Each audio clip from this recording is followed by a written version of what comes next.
Hey guys, what's up and welcome back to my channel. So unfortunately today we are here again to hop aboard the Baldoni Blake Lively train, mainly because there's some updates that were kind of surprising to me, and I think that along the way I've tried to give credit where credit is due. In prior videos when I was reading the court documents, there have been times where I said, okay, yeah, this makes Baldoni look bad, this makes Blake Lively look bad.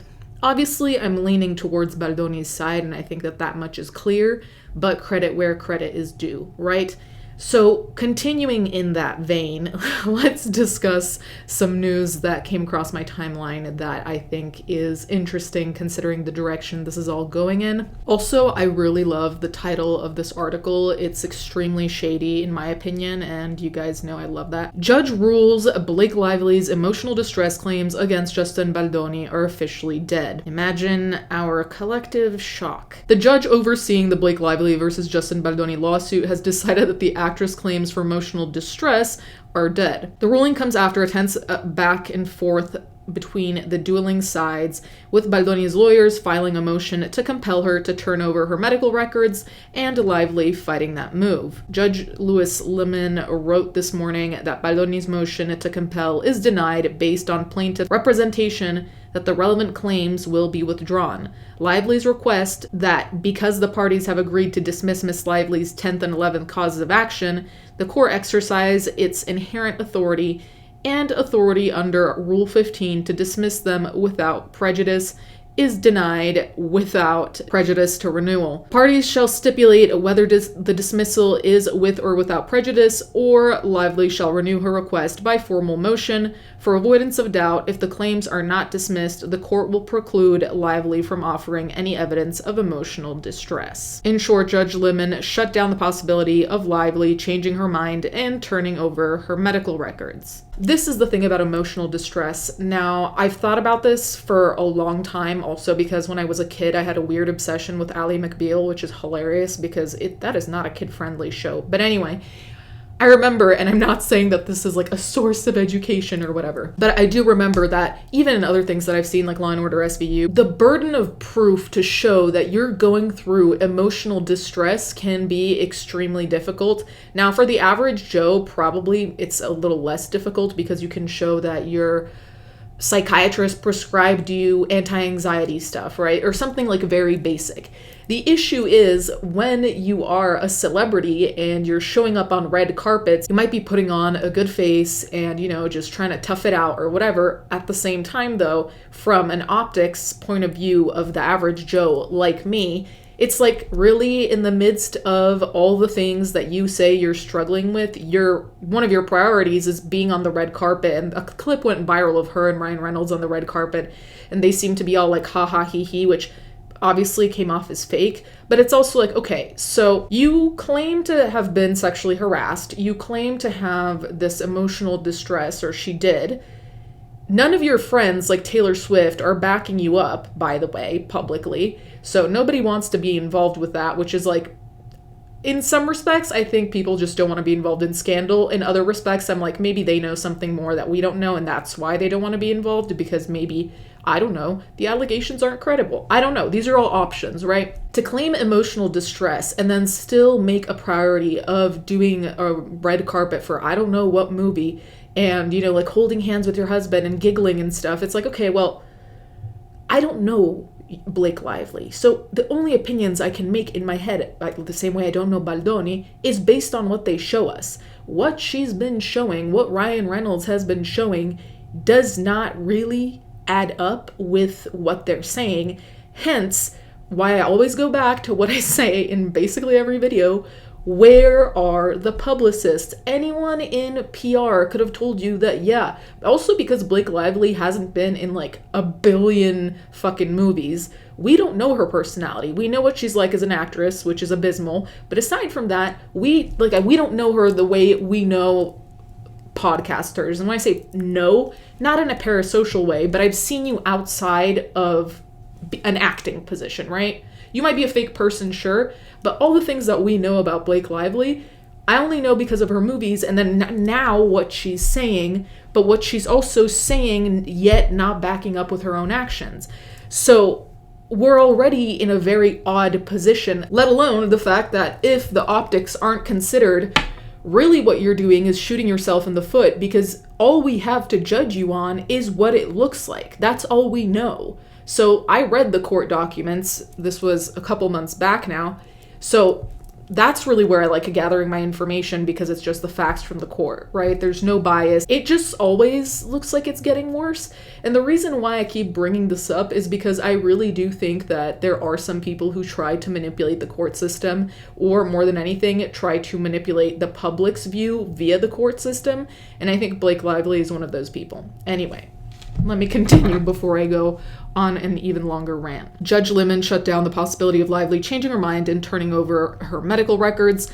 Lively can choose to reach an agreement with Baldoni about dismissing the claims with prejudice, meaning without the right to refile, or she can roll the dice and ask the judge to dismiss the claims without an agreement in a bid to have the court dismiss them without prejudice. Either way, Lively's attorneys can no longer present evidence of her alleged emotional distress claims. Baldoni's attorneys declined to comment on the ruling. Lively's lawyers, Ezra Hudson and Mike Gottlieb, called their motion to compel utterly pointless. The court denied Wayfarer's motion. They added in a statement, he told the parties to continue their discussions about the technicalities of how 2 of the 15 claims will be voluntarily dismissed. Ms. Lively has offered to dismiss those claims because they are no longer necessary, and she will continue to pursue emotional distress damages through other claims in her lawsuit, including sexual harassment and retaliation. On Monday, Baldoni's lawyers filed a motion seeking to compel the actress to sign a HIPAA release for access to therapy notes and other relevant information, and referenced her desire to drop the claims rather than acquiesce. In cases involving physical or emotional injury claims, it is standard procedure for the defense to access the plaintiff's medical records as a way to identify the root and scope of alleged distress. Instead of complying with the medical RFPs, Ms. Lively's counsel recently advised us in writing that Ms. Lively is withdrawing her infliction of emotion of distress claims. The filing stated, however, Ms. Lively has refused the Wayfarer party's reasonable request that the withdrawal of such claims be with prejudice. She's only willing to withdraw her claims without prejudice. In other words, Ms. Lively wants to simultaneously A, refuse to disclose the information and documents needed to disprove that she suffered any emotional distress and or that the Wayfarer parties were the cause, and B, maintain the right to refile her IED claims at an unknown time in this or some other court after the discovery window has closed. So this is also the thing. Now, I'm sure there are plenty of complications that an average human like me might be missing, and you guys can fill me in if there are any lawyers in the comments. But what I am thinking is, okay, let's put ourselves in Blake Lively's situation for a second. So based on her recounting of how things are, she was sexually harassed, and this in turn caused emotional distress. That's a very simplistic way of putting it, right? That being said, if you have an actual case, would your first impulse not be to submit anything and everything you can think of? Like immediately? If I were in her position and I were to sue Baldoni for sexual harassment and emotional distress, do you really not think that I wouldn't submit paperwork immediately to show that emotional distress? Do you not think I would go and revisit my therapist or psychiatrist or whatever and say, hey, I need paperwork basically detailing what your conclusions are on how I'm doing emotionally? There are so many things, and this goes also back to something I've already screamed about a million times in the videos on this topic, is that we need to remember who we're talking about. Now, Blake Lively, I don't know what her net worth is, but compared to her husband, they're not on a fair level there, okay? Ryan Reynolds has other businesses. His net worth is a completely different story. His fame is a completely different story. But we need to remember Blake Lively has access to his resources. So it's also like, okay, so it would be relatively easy for you to get a doctor's appointment or a doctor's note about your emotional distress. It would be relatively easy to find some kind of expert for whatever you need an expert for, even just character witnesses. The interesting thing is that, like I pointed out earlier, basically nobody wants to touch any of this. And part of that, like I said, is I think most celebrities want to avoid touching any scandal, right? But if you have a friend, which I'm assuming Blake Lively has at least one friend, right? If you have a friend and you tell them that you were sexually harassed, do you not think that they would do everything they could to be like, yeah, here's evidence of Blake texting me about being uncomfortable. Here's evidence of... No one has really done that. So are they trying to avoid scandal, or is it maybe because they know that actually this case has no leg to stand on? I don't know. That's a conclusion we all have to come to for ourselves, but I do think that is extremely odd. At least for me, if a friend told me about the sexual harassment that she endured, I'd look for evidence on my own end of things she wrote me, and I'd show up and be like, hey, look at this. This is fucked up. No one seems to be doing that, so make of that what you will. Lively's lawyers called the filing a press stunt and filed their own response that urged the court to sanction Baldoni's attorneys for the abusing the docket and requested that the motion to compel Lively be denied and struck. It is based on two brazenly false assertions. First, they claim that Miss Lively has refused to disclose medical and mental health information, but as counsel for the Wayfarer parties concede that information is only relevant to Miss Lively's standalone tort-based emotional distress claims that she indicated she was withdrawing, the Lively filing noted. To suggest that Miss Lively has refused to produce anything in either her written discovery responses in the parties' conference or any time thereafter in connection with these claims is intentionally misleading the court and their intended audience. For this false record, the public. Second, they claim that Miss Lively has refused to properly stipulate to dismissal, but that would suggest there was any discussion or mutually known dispute as to the stipulation. As noted, there was none. The action is playing out in the U.S. District Court, Southern District of New York, where Lively sued Baldoni, claiming that she was sexually harassed.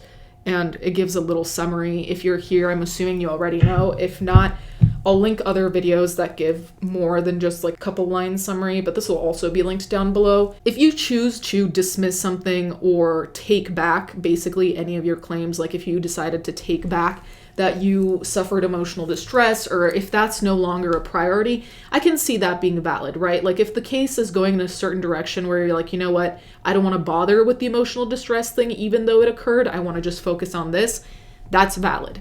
Now, the thing is, it's becoming increasingly difficult to believe that there was a bully only on one side here. Now, I don't know if they bullied each other or harassed each other or inflicted emotional distress on each other, right? But the fact still is we go back to the mere concept of optics. Blake Lively has not looked good in any moment of this case, right? So for her to claim emotional distress and then just take it back, again, we return to optics. If there was emotional distress, which I'm not saying there wasn't, but it's like if there were, wouldn't you just have that documented? Wouldn't you want that to be a big part of it? Also because in my mind, sexual harassment is a lot about emotional distress, right? Because sexual harassment doesn't necessarily have to be like hands-on stuff. It's like someone might just be saying things to you that causes you to be emotionally distressed via sexual harassment. So again, it's like all of these things could be working in Blake Lively's favor, but somehow they're not. And because they're not, I'm wondering, is it because she's getting in her own way, which I don't think is likely? Is it because her lawyers are subpar? Again, I don't think is likely. So then it's like, okay, what is it then? Is it maybe because some of the allegations were inflated, so they were partially true, and like there was emotional distress, but not deep enough for a psychiatrist or a therapist to write a note proving that? Like, what is going on that is causing all of this case to, in my opinion, become so much more complicated than it seems to be, A, but B, also, we need to return to the main point, which again, sometimes there are people who have 20 witnesses and they're still lying. But again, no one is really speaking on Blake Lively's behalf in terms of her friends, colleagues, whatever, any confidant where she might have said something, which also I think is odd, right? Because as much as there's some people who don't share how they feel, it's really hard for me to believe that a female celebrity wouldn't even try and warn people. Like, that's the other thing. It's like,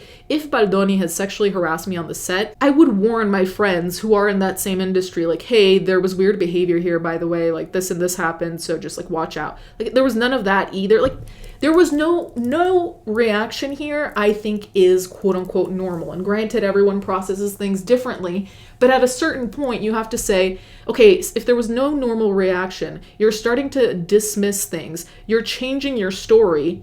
At what point do we say, okay, what of this is believable? Like I've said a billion times about all of this situation, I really do think it's being dragged out at this point, and I wouldn't be surprised if really, really nothing came of it, because it's just been a PR war, basically. So anyway, let me know what you guys think in the comments down below. Thank you guys so much for watching. And thank you to my patrons as always, and I'll catch you guys next time.